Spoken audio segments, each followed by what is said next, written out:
मेरे अध्यापक के लिए एक पाठ। मैं रामेश्वरम में मस्जिद गली में रहता था। रामेश्वरम अपने शिव मंदिर के लिए प्रसिद्ध है। रोज शाम को मस्जिद से घर लौटते हुए मैं मंदिर के पास रुकता। यहां मुझे कुछ अजीब सा महसूस होता था, क्योंकि मंदिर जाने वाले लोग मुझे शक की निगाह से देखते थे। शायद वे हैरान होते थे कि एक मुसलमान लड़का मंदिर के सामने क्या कर रहा है। सच्चाई ये थी कि मुझे मंत्रों का लयबद्ध पाठ सुनना अच्छा लगता था। मुझे उनका एक भी शब्द समझ नहीं आता था, लेकिन उनमें एक अजीब सा जादू था। और दूसरा कारण था मेरा दोस्त रामनाथ शास्त्री। वो मुख्य पुरोहित का बेटा था। शाम के समय वो अपने पिता के साथ बैठकर स्तोत्रों का पाठ करता था। बीच बीच में वो मेरी ओर देखकर मुस्कुरा भी देता था। विद्यालय में मैं और राम कक्षा में पहली बेंच पर एक साथ बैठते थे। हम भाइयों जैसे थे।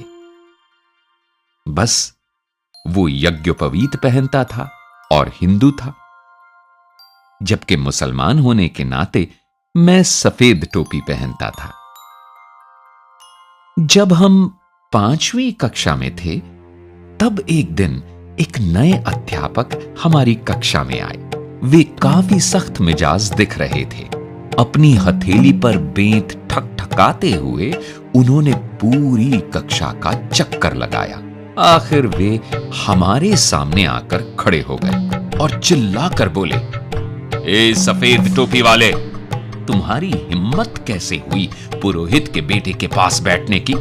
चलो फौरन सबसे पिछली बेंच पर जाओ। मुझे बहुत बुरा लगा। रोनी सूरत लिए मैं अपनी किताबें लेकर सबसे पिछली बेंच पर जा बैठा।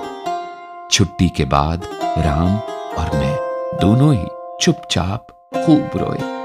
हमें लगा कि हम कभी दोस्त नहीं रह पाएंगे। उस दिन जब मैं घर लौटा तो मेरी सूरत देखकर पिताजी बोले, तुम रो रहे थे? क्या हुआ बेटा? मैंने पूरी बात उन्हें बताई। उधर राम ने भी अपने घर में ये बात बताई।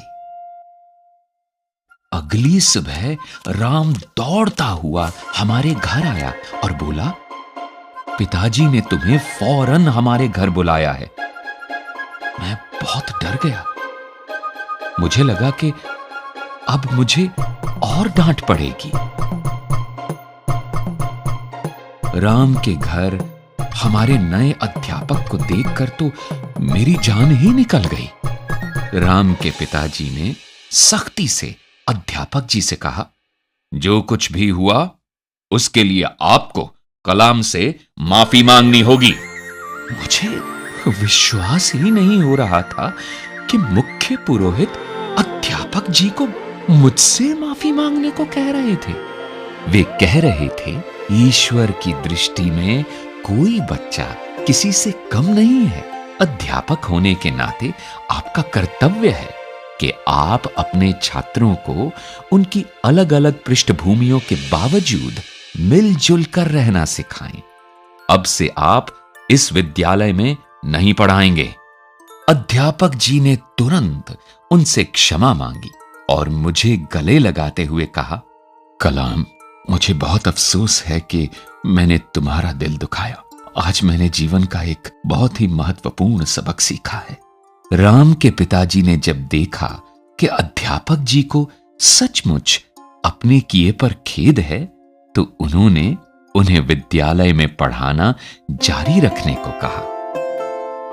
राम और मैं फिर से पहली बेंच पर बैठने लगे। हमारी दोस्ती आज भी बरकरार है।